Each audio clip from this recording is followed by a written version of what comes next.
Halo semua, hari ini kita beruntung banget karena hari ini kita bisa mengundang Bro Kevas Evander. Thank you bro, udah diundang nih. Oke, BTW mungkin Bro Kevas boleh nggak memperkenalkan diri dulu kepada subscriber kita di YouTube? Oke, halo semuanya, kenalin nama saya Kevas Evander. Saya seorang investor dan juga mungkin banyak di content creating ya. Jadi kayak di YouTube, di Instagram, itu saya aktif untuk mengedukasi teman-teman tentang dunia saham. Oke, gitu. thank you.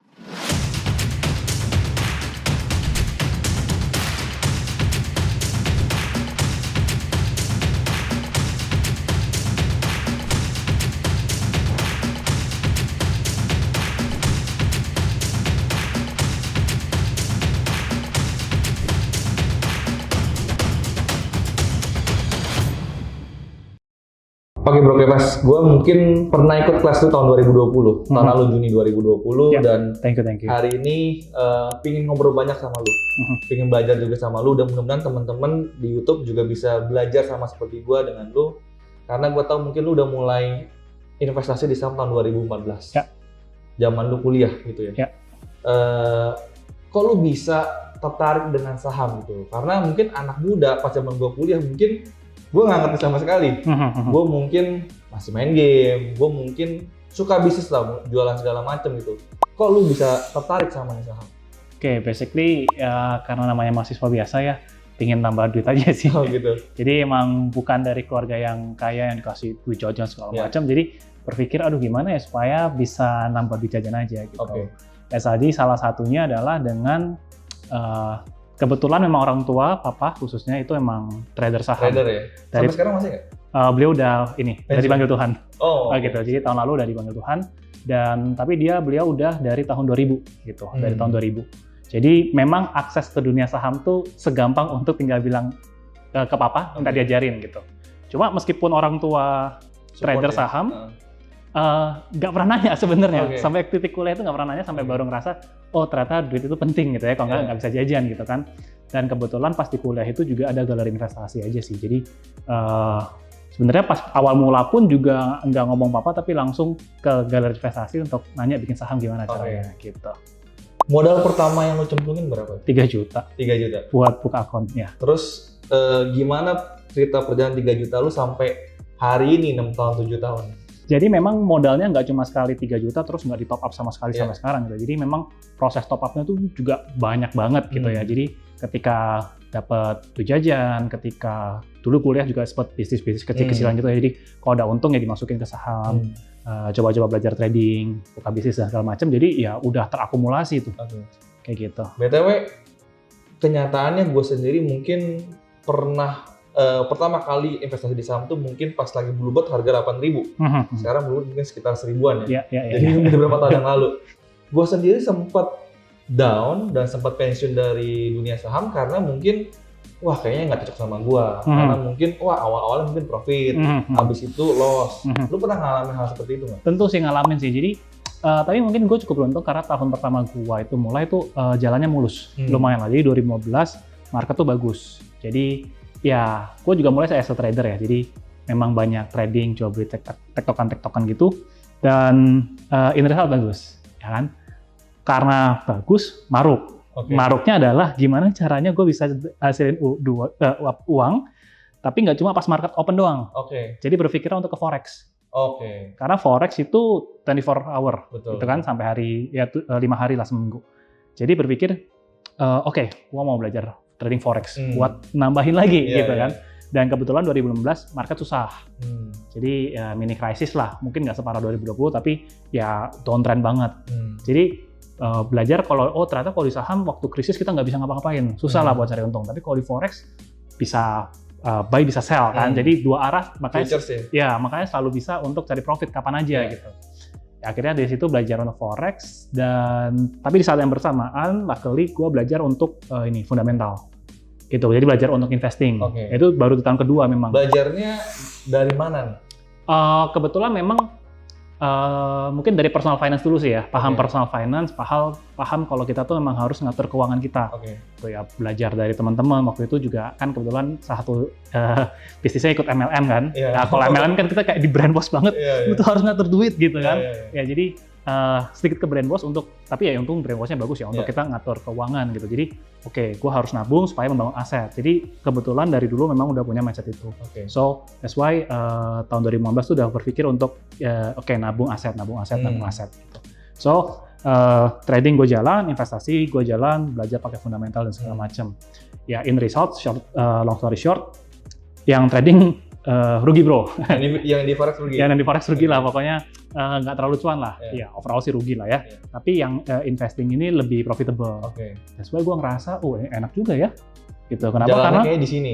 Iya jalannya di sini. Kenapa? Karena gue yang di sini setengah mati harus liatin market terus, harus liatin handphone terus. Yang sini gue tinggal, tapi yang gue tinggal ini malah bertumbuh dengan santai. That's why gue berpikir, emang enak investasi. Jadi gue bisa sibuk ngapa-ngapain, tapi investasinya jalan. 2015 tuh masih kuliah? 2015 masih kuliah. Jadi sambil kuliah, sambil investasi di saham? Iya. Dan apakah selancar itu semua?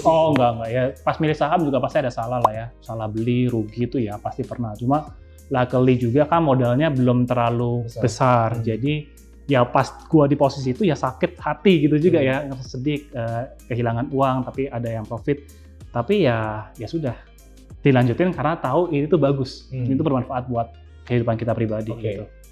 Gua nggak salah pernah nonton di salah satu IG live lu, nggak salah rugi paling banyak di NRCA, minus 50% maksudnya. Itu kenapa bisa seperti itu dan apa lu nggak trauma? Gue minus segini kayaknya gue salah analisa atau ya udah gue nggak mau investasi di saham lagi atau gimana? Trauma sih untungnya enggak gitu karena kan memang itu enggak cuma satu-satu saham yang lagi dipegang. Gitu ya. Cuma pada waktu itu salahnya kenapa ya? Salahnya kalau nggak salah tuh 2015 tuh memang boom infrastruktur lah. Pas kita Karya, Wijayakara semua tuh naik semua lah infrastruktur kan. Dan karena proyek pemerintah kan gitu. Dan gue mikir apalagi nih yang bagus ya. NRCA nih bangun jalan tol Cipali tuh ya kan. Cipali Palimanan udah proyek. Tapi gue taunya itu setelah ada proyek bro. Gitu. Jadi sebenarnya story-nya udah lewat gitu. Dan next project-nya apa? Nggak ada sebenarnya. Jadi waktu itu gue nggak terlalu melajari prospek segala macam. Intinya gue beli saham ini karena profitnya lagi tinggi-tingginya. That's why kalau pakai teman-teman rasio PE gitu, itu tuh kecil banget pada waktu itu kalau nggak salah gitu. Jadi gue pikir ini murah gitu. Betul. Tapi ternyata prospeknya udah nggak ada. Tapi murahan gitu tuh. Iya. Tapi ya sebenarnya sahamnya bagus gitu. Cuma tidak ada pendapatan lagi lah. Karena waktu itu ada project spesial aja bangun jalan tol gitu. Betulnya ngomong-ngomong tadi lu NRCA, lu katanya lu punya saham yang lainnya. Biasanya di satu portfolio lu itu ada berapa saham? Kalau dulu gua mungkin ke supermarket juga ya. Gua belajar karena ya beli banyak. Kayak ini bagus beli. Kadang baru denger, beli aja lah dulu gitu. Jadi banyak. Cuma kalau sekarang dimaksimumin maksimal 10. Maksimal 10. Ya. Dan mungkin karena teman-teman di sini banyak yang masih pemula, 10 ini lu bagaimana analisanya dan mungkin bagaimana membagikannya ke sektor mana aja nih? Misalkan banking atau konstruksi atau kemana gitu? Itu semua tergantung kompeten kita. Ya kalau gua nggak bisa bilang sektor finance yang paling bagus. Cuma gua nyaman di sektor finance karena gua paham gitu ya. Jadi kayak bank itu ya lumayan heavy lah di situ. Batu bara kayak gitu. Nah, jadi selalu mulai dari sektor yang kita pahami dulu aja bisnisnya gitu. Nah, berangkat dari mana ya kalau saya pribadi kan mulainya selalu dari sektor gitu. Jadi emang screeningnya berdasarkan sektor, ngeliat mana nih sektor yang bagus, saham yang menarik, ya disitulah gue beli. Dan BTW dari 10 saham itu mungkin dari lu kuliah, bagaimana sih lu mengelola keuangan lu? Untuk ngelola keuangan untuk masukin ke saham? Yes. Nah ini, jadi kalau dulu memang modal yang gua taruh di saham itu selalu masuknya dari luar. Which is maksudnya gini, karena gua usaha gitu bisnis, ada sempat kerja juga di korporat, jadi selalu punya capital untuk nambahin ke modal investasi. Nah, menurut gua itu yang penting sih untuk kita tuh mulai investasi, karena kita nggak pernah bisa nabung lebih dari yang kita hasilkan. Honestly ya kan. Jadi kecuali lu trader tapi kan juga berusaha kan. Anggap aja itu kerjaan juga gitu kan untuk ngumpulin modal. Nah, tapi kalau mau invest ya lu harus punya uang untuk yang diinvest. Gitu. Jadi kalau gua gua beruntung juga, gua masih punya keluarga, gua tinggal di rumah, orang tua, makan juga nggak usah bayar gitu kan, nggak ngekos. Jadi gua punya kemampuan pada waktu itu untuk save itu banyak banget. Gitu. Dan ya gue pendapat bisnis, kerja karyawan itu mungkin kalau gue ekstrim 70-80% gue bisa masukin ke saham. 70-80% dari pendapatan lu masukin ke saham. Ya, jadi gue dulu hidup memang hemat banget gitu. Jadi cukup strict. Pokoknya gue pengeluaran per bulan tuh cuma segini. Bisa nggak hidup? Bisa. Ya udah. Keep more than 50% gue store ke RDN terus. Kalau itu mungkin zaman masih muda. Sekarang, sekarang dengan seiring waktu mungkin profitnya bertambah, portfolio juga makin besar. Ada perubahan nggak? Perubahan pasti, tapi yang nggak berubah adalah tetap ada ini tadi earnings power-nya. Jadi tetap ada sumber untuk masukin ke modal investasi kayak gitu. Ya, luckily yang modal sumbernya ini bisa makin besar gitu kan. Ya jadi, tapi gue selalu keep. Mungkin sampai sekarang gue juga above 60-70% selalu gue masukin ke RDN gitu. Sampai sekarang masih? Sampai sekarang. Karena keren, ya kebetulan gue juga masih belum berkeluarga dan gue nggak punya tanggungan. Jadi ya biaya kebutuhan hidup gue tuh masih segitu aja bro. Nah, mau dimewahin juga nggak cukup gitu ya. Maksudnya ya sederhana aja, nggak usah yang mewah-mewah.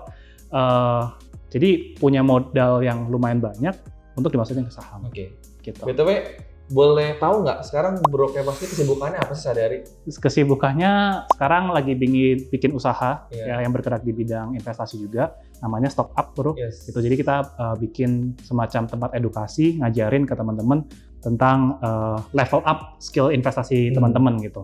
Jadi itu memang kerjaan utama, jadi emang full time juga, bikin konten, bikin materi juga buat ngajar, gitu kan. Dan itu juga malah sebenarnya itu jadi kerjaan yang menyita waktu juga karena Sabtu bakal ada update dan segala macam. Jadi memang dedikasi di Stock Up ini yang baru dibikin gitu ya. Tapi selain itu juga sebagai content creator, ya kan. Jadi YouTube bikin konten, ya sosial media kadang-kadang di Instagram juga bikin bagian konten. Ya, gitu. Live-nya juga segala macam. Tapi congrats dulu nih karena. Thank you. Mungkin Stock Up gue rasa banyak banget orang yang udah join dan gue rasa bakal banyak bermanfaat. Thank you. Buat orang yang pengen level up sebenarnya ya. Cuman mungkin buat pemula mungkin agak sedikit berat. Karena kemarin gue sendiri udah hitung-hitungan. Kalau misalkan gue modal sekian, profit gue sekian baru bisa seperti ini. Jadi ini mungkin untuk orang yang sudah cukup lama berinvestasi dan pengen level up. Nah kalau misalkan kita ngomong teman-teman di sini mungkin banyak yang baru. Bagaimana sih mereka bisa nggak kasih tips mereka bagaimana menfilter atau men-screening saham yang simpel gitu? Dari lu awal-awal mungkin yang dari lu pertama kali dari mahasiswa sampai sekarang, ada nggak tips buat mereka? Untuk belajarnya dulu ya. Untuk belajar sebenarnya ya nggak di Stock Up juga nggak apa-apa karena sumber pembelajaran tuh banyak banget. Ya kalian mampir ke channel Bro Yusuf gitu ya. Channel lu juga banyak banget. Gua gitu. Yang bukan yang basic ya, gue berharap kasih selalu value yang lebih gitu ya. Jadi yang di konten gue pun semoga teman-teman yang nonton juga bisa banyak belajar gitu. Jadi sebenarnya untuk belajar mulai nggak harus di Stock Up, nggak apa-apa. Memang kita paham capitalnya ada yang belum fair lah untuk ikut gitu. Jadi ya nggak masalah karena konten di luar yang gratis itu banyak gitu ya. Dan untuk belajar itu pasti bisa. Nah jadi buat yang pemula belajar dari mana aja bisa. Yang kedua tadi kalau yang tanya pilih sahamnya, mungkin yang paling gampang adalah dengan screener, gitu ya. Jadi kalau di sekuritas biasanya ada screener ya. Jadi kalau kita udah paham tentang laporan keuangan atau teman-teman yang mungkin yang pakai technical juga sama aja, kadang juga ada screening yang buat technical. Ya intinya mulai dari technical dulu yang kalian harus tahu dulu nih kriteria saham bagus tuh apa. Gitu ya. Misalnya paling gampang menurut gua nggak bisa ditinggalkan adalah pertumbuhan revenue dan net profit. Itu udah wajib gitu ya karena kita mau beli saham yang growing. Ya jadi jangan sampai revenue dan net profit ini lagi turun-turun itu susah kalau kayak gitu ya. Yang kedua ya misalnya kayak return on equity paling gampang kita ambil di atas 10% dulu gitu kan. Habis itu baru kita ngomongin harga gitu ya. PE-nya di bawah 10, PBV-nya di bawah 1 itu untuk yang kayaknya murah gitu. Nah, jadi screener itu ngebantu teman-teman untuk pilih saham sih. BTW, di channel YouTube-nya Bro Kepas itu ada bahas tentang laporan keuangan. Ya, sudah. Ada bahas tentang rasio keuangan. Sudah ada. Itu dua yang sangat basic, dan menurut gua itu cocok banget buat pemula. Karena banyak banget pemula yang pinginnya disuapin gitu. Kasih tahu dong, saham lu lagi pegang saham apa? Kasih tahu dong, saham apa yang punya potensi naik. Padahal kita sendiri juga belum tentu tahu kan kapan naiknya segala macam gitu. Sebenarnya nggak apa-apa lo nanya gitu bro. Tapi jangan lupa tanya kenapanya. Misal gue nanya, bro saham apa yang bagus? Iya. Sebut aja apa gitu misalnya. Misalkan Dimas misalkan. Oke, kenapa Dimas? Nah, jadi jangan cuma terima mentah-mentah. Iya. Kenapa DMAS gitu kan? Harus tanya dulu kenapa gitu. Oh, make sense juga penjelasan lu. Coba deh gue cari saham yang kayak gitu. Iya. Gitu. Jadi nanya ke temen, nanya ke siapapun saham apa yang bagus boleh. Gitu. Asalkan tanya juga kenapa. Dan why-nya masuk dengan cocok nggak sama make sense nggak buat kita gitu. Karena itu juga jadi sumber pembelajaran kan, kita nanya orang lain. Walaupun dulu juga suka nanya, dulu kebetulan kalau dulu tuh cukup aktif di forum-forum saham gitu. Jadi saya tanya saham apa yang bagus, terus gue ngeliatin orang-orang nganalisanya kayak gimana segala macam. Jadi dari situ juga gue belajar. Nggak pengen ngandalin capital gain terus-terusan. Pasti. Jadi ultimate goal gue di saham tuh justru dari dividen, dibangun pelan-pelan tapi menuju ke arah situ.